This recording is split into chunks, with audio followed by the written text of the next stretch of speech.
Hello everyone, my name is R N Srivastava और आज के लेक्चर में हम ग्रेविटेशन में न्यूटन्स लॉ ऑफ ग्रेविटेशन के बारे में पढ़ेंगे। अब हमारे यूनिवर्स में हमने प्लैनेट्स के मोशन को स्टडी कर लिया था। अब प्लैनेट्स हमारा जैसे अर्थ के अराउंड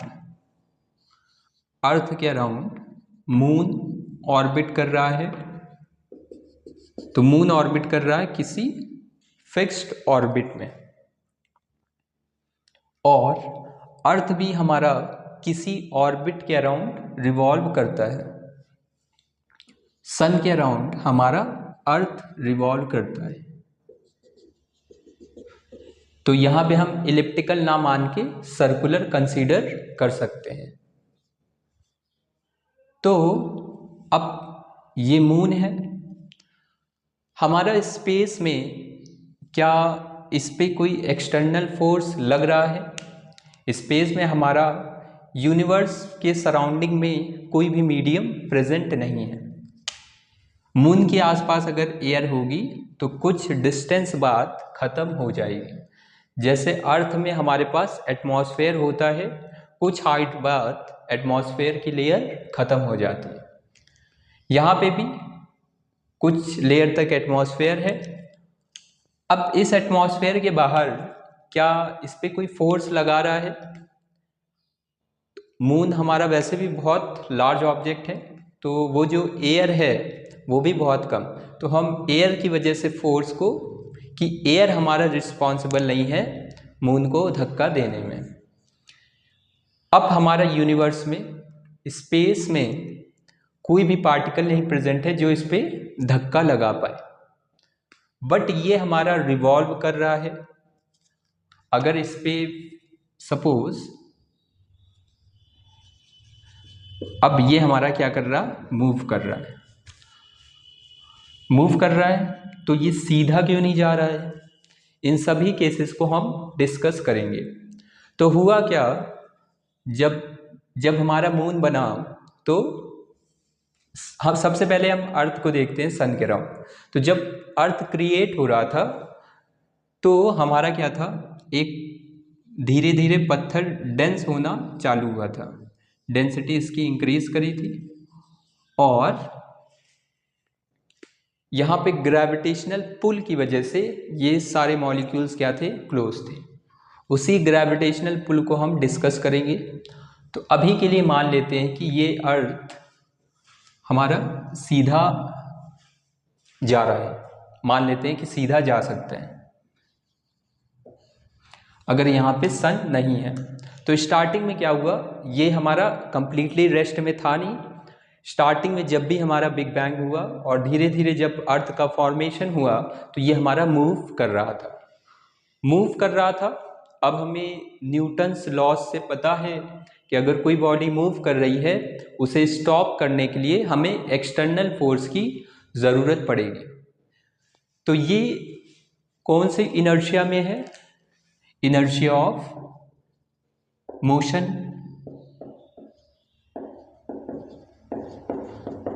तो ये अपने स्टेट को मेंटेन करेगी तब तक जब तक इस पे एक्सटर्नल फोर्स ना लगे। अब इस पे एक्सटर्नल फोर्स अभी हमने माना है कि सन नहीं प्रेजेंट है, बाकी प्लैनेट्स भी नहीं है, तो ये जा रहा है सीधा।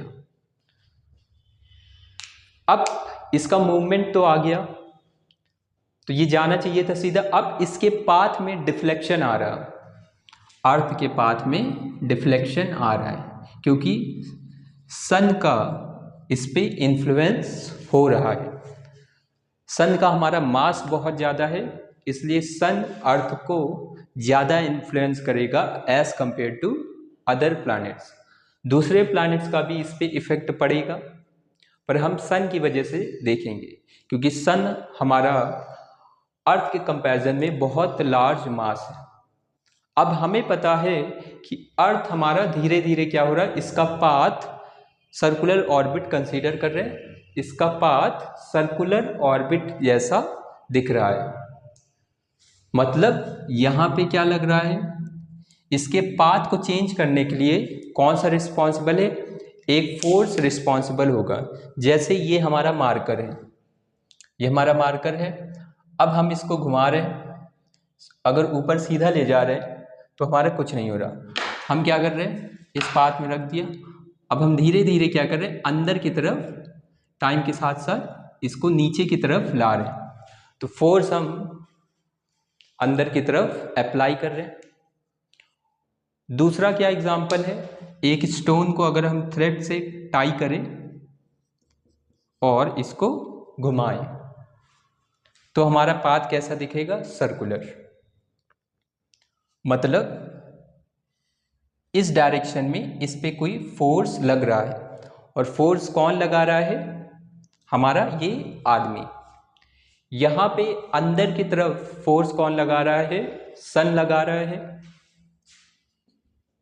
उस फोर्स की वजह से यहां पे एक्सेलरेशन आया, उस एक्सेलरेशन की वजह से अब एक्सेलरेशन हमारा वेलोसिटी के, ये हमारा वेलोसिटी था, ऐसा जाना चाहिए था। अगर एक्सेलरेशन ना होता सीधा जाना चाहिए था, बट एक्सेलरेशन की वजह से हमारा अंदर की तरफ है, तो इस वेलोसिटी का पाथ हर एक जगह चेंज हो जाएगा।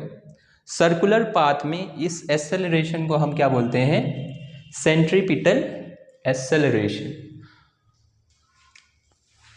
तो यहां पे अब स्पेस में हमारे पास एक्सटर्नल फोर्स नहीं था, तो यहां पे कैसे फोर्स आ गया, अब क्योंकि इसका पाथ चेंज हो रहा, मतलब इस पे अंदर की तरफ फोर्स लग रहा होगा।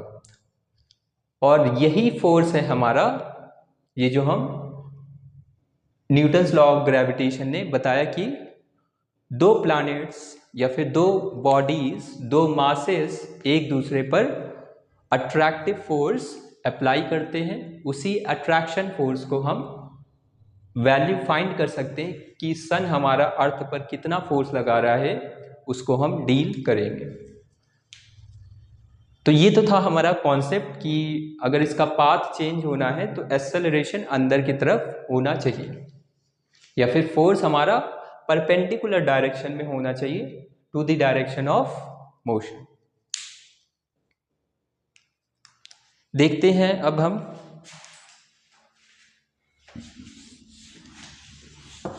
न्यूटन्स लॉ ऑफ ग्रेविटेशन हमारा क्या कहता है।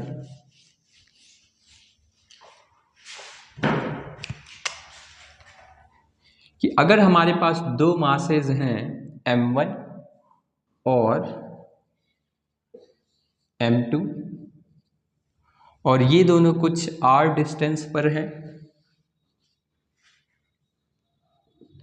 तो इन पे जो फोर्स लगेगा वो अट्रैक्टिव फोर्स होगा। और सपोज ये इनका सेंटर है और फोर्स का डायरेक्शन होगा इस सेंटर वाली लाइन को जो ज्वाइन कर रहे हैं, ये दोनों पॉइंट्स को ये लाइन ज्वाइन कर रही है, इस लाइन के अलॉन्ग ये फोर्सेस होंगे।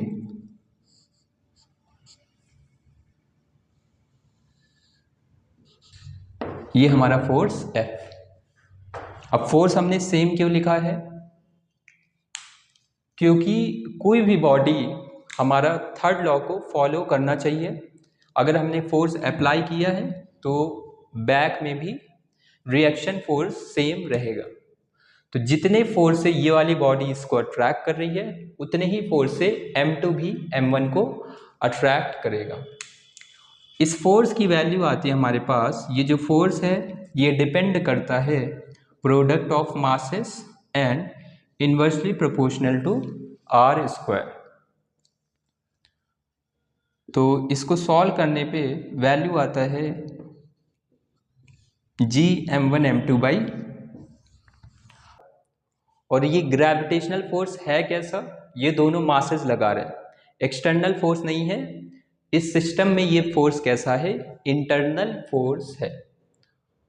तो अब आगे देखते हैं, इन सब पॉइंट्स को हम लिखेंगे भी।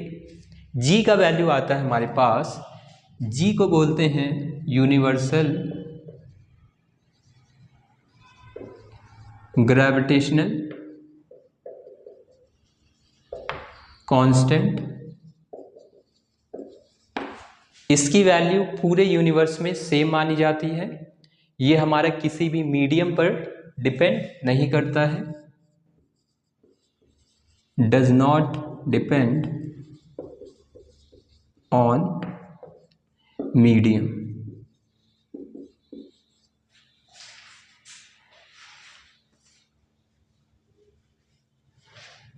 अब हमारे पास ये आ गया हमारे पास फोर्स का formula, force between two masses.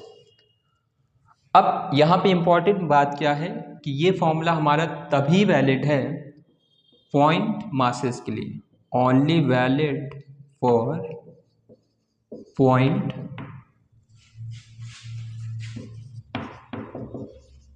Point masses, या फिर हमारे पास पॉइंट मासेस का मतलब है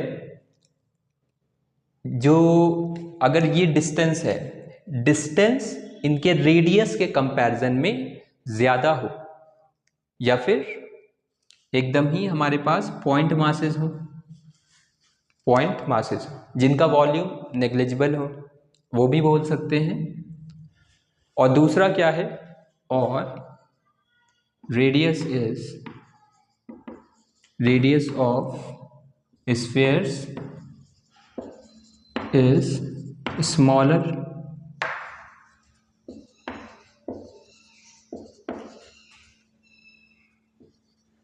as compared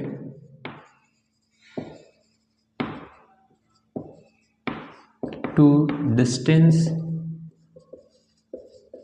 between them।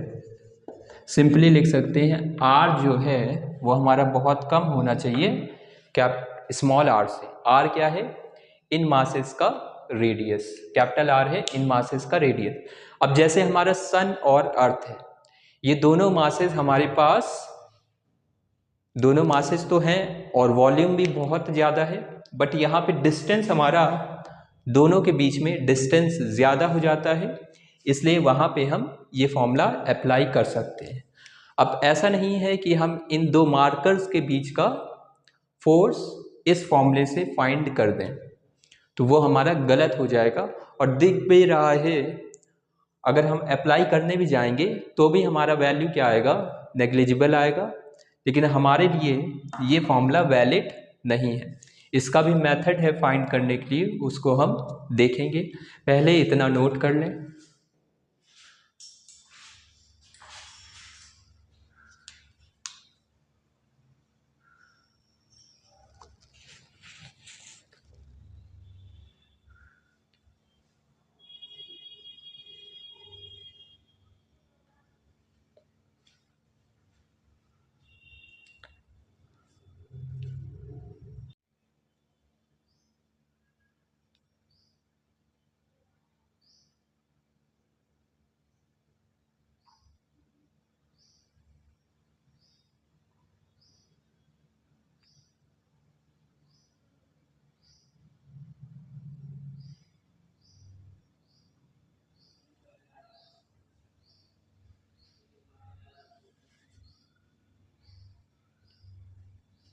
इस g का वैल्यू हमें पता होना चाहिए 6.67 इंटू 10⁻⁻11।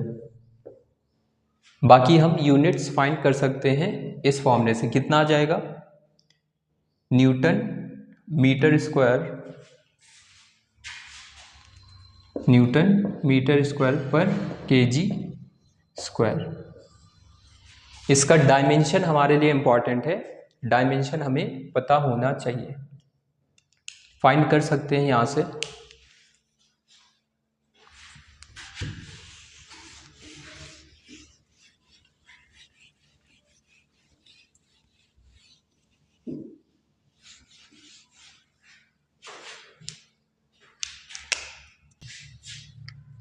अब हमारे पास हमने देखा था पॉइंट मासेस हैं अगर,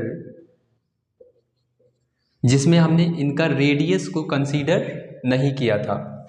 यहाँ पे r क्या था, इन मासेस के बीच का डिस्टेंस। अब अगर हमारे पास एक्सटेंडेड ऑब्जेक्ट्स हो, जैसे कि ये वाले मास की वजह से ये वाला मास और इस मास के बीच का फोर्स हमें फाइंड करना है।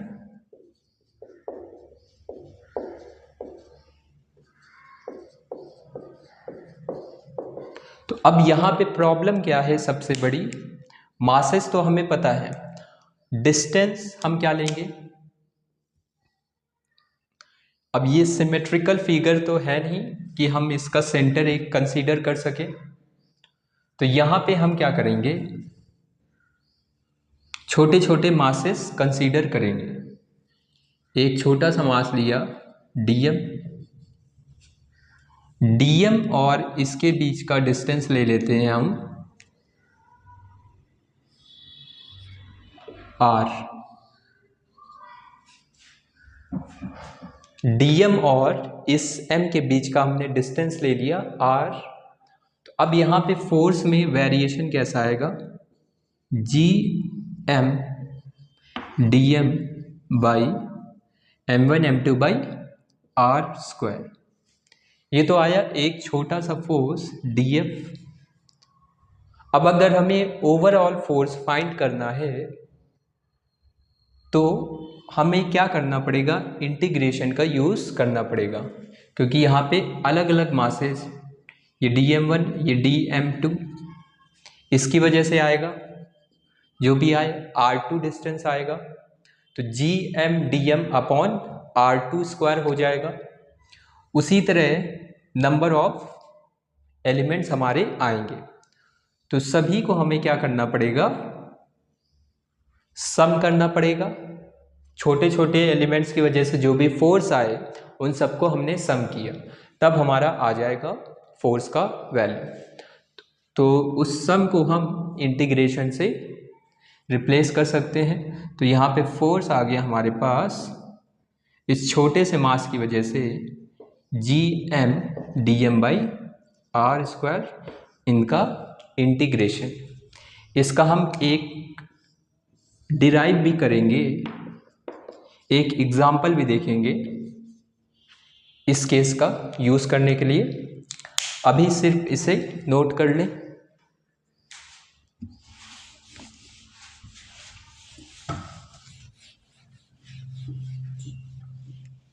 नोट कर सकते हैं। नेक्स्ट हम देखते हैं न्यूटन्स लॉ को वेक्टर फॉर्म में कैसे लिखें। अब हम एक्सटेंडेड ऑब्जेक्ट के बारे में डील अभी नहीं करेंगे, पॉइंट मासेस के बारे में डिस्कशन करेंगे। Vector form of Newton's law of gravitation. अब वेक्टर फॉर्म, पहली बात वेक्टर फॉर्म आया क्यों, क्योंकि हमारा फोर्स कैसा है, वेक्टर क्वांटिटी है। अब वेक्टर है तो वेक्टर के लिए हमें एक ऑरिजिन कंसीडर करना पड़ेगा। तो हमने ये 3 एक्सिस ले लिए, ये ऑरिजिन कंसीडर कर लिया, ओ बोल दिया इसको। अब मासेस हमने लिए, सपोज M1 पॉइंट मास है, वेक्टर फॉर्म में लिखना है तो इसका पोजीशन डिफाइन करना पड़ेगा। ये सपोज R1 बार, M2 हमारा यहाँ कहीं है, ये आ गया हमारा R2 बार।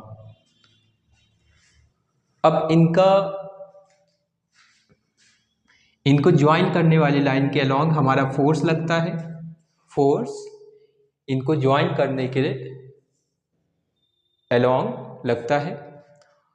तो ये वेक्टर भी फाइंड कर सकते हैं हम। ये वाला वेक्टर क्या आ गया हमारे पास, सपोज एरो हमारा इधर है तो R2 इसको बोल रहे हैं हम R बार, तो R बार आ गया, जिस पोजीशन को पॉइंट कर रहा है, जिस तरफ हेड है वो वाला पहले R2 बार माइनस R1 बार।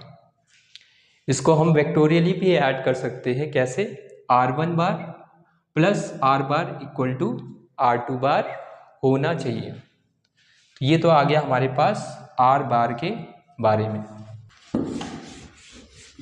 अब अगर इनके बीच का फोर्स फाइंड करें वेक्टर फॉर्म में तो क्या आएगा हमारे पास, F equal to G m1 m2 upon R square होता था। सबसे पहले इस डायग्राम को वापस से बना लेते हैं। ये हमारा m1, ये हमारा m2। पहले देखते हैं m2 इस पे कितना फोर्स लगा रहा है। Force on one due to 2, force on one due to 2। Force किसके अलोंग है? आर बार के अलोंग है। तो G m1 m2 by R square. अब डायरेक्शन आर बार के अलोंग बताने के लिए हम क्या करेंगे? यूनिट वेक्टर आर कैप का यूज करेंगे। ये आ गया हमारा F12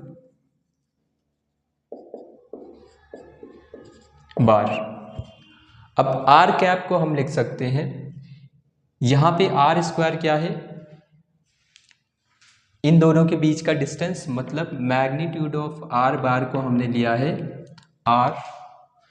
तो ठीक है, यहाँ पे आर स्क्वायर हमारा मैग्नीट्यूड है।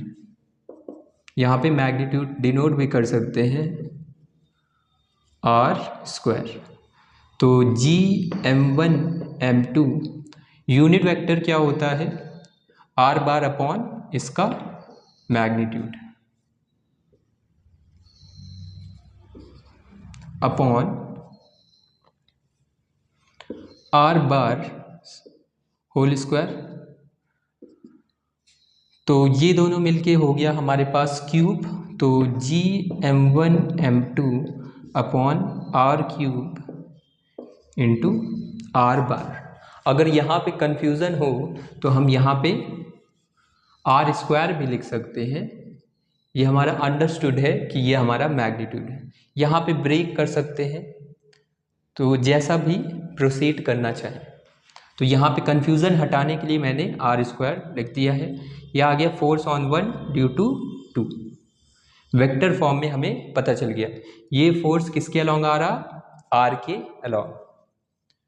तो ये आया हमारा force on one due to second. Next हम देखेंगे force on two due to first. पहले इतना पॉज करके नोट कर ले।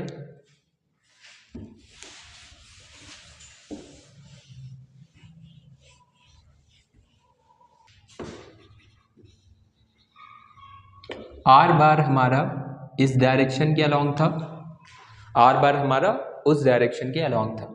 ये हमारा m1, ये m2। अब हमें m2 पर फोर्स देखना है।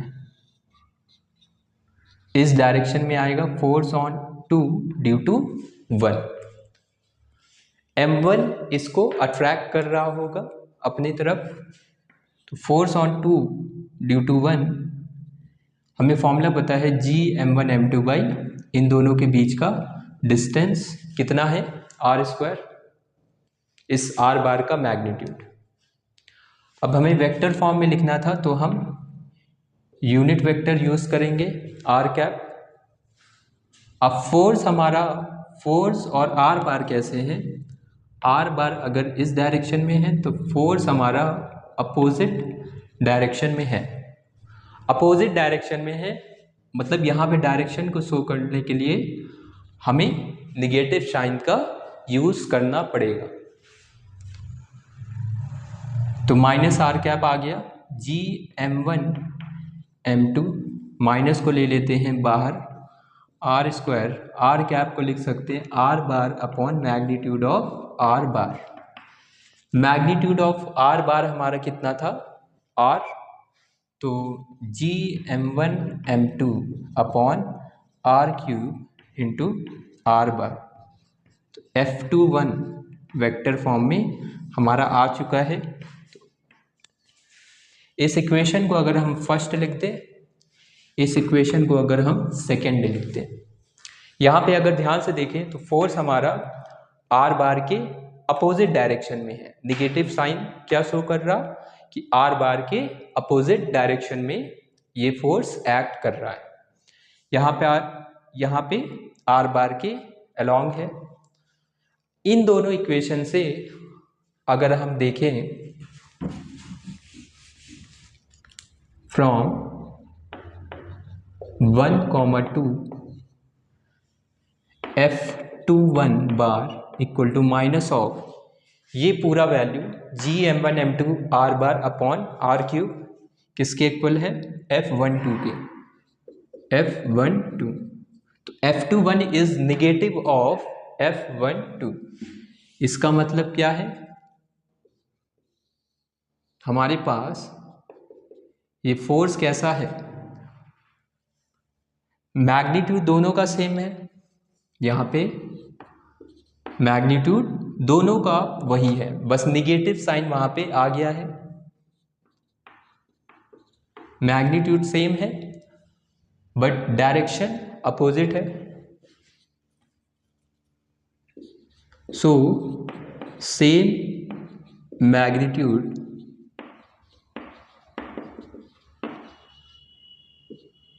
But directions are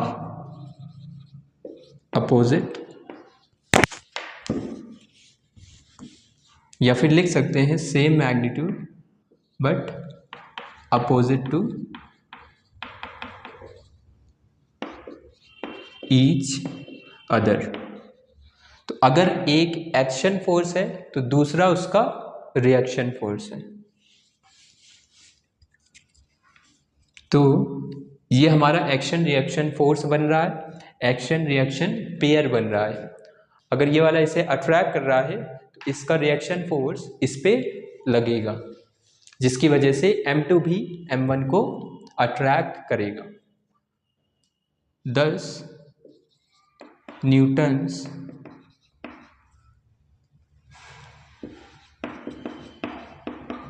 third law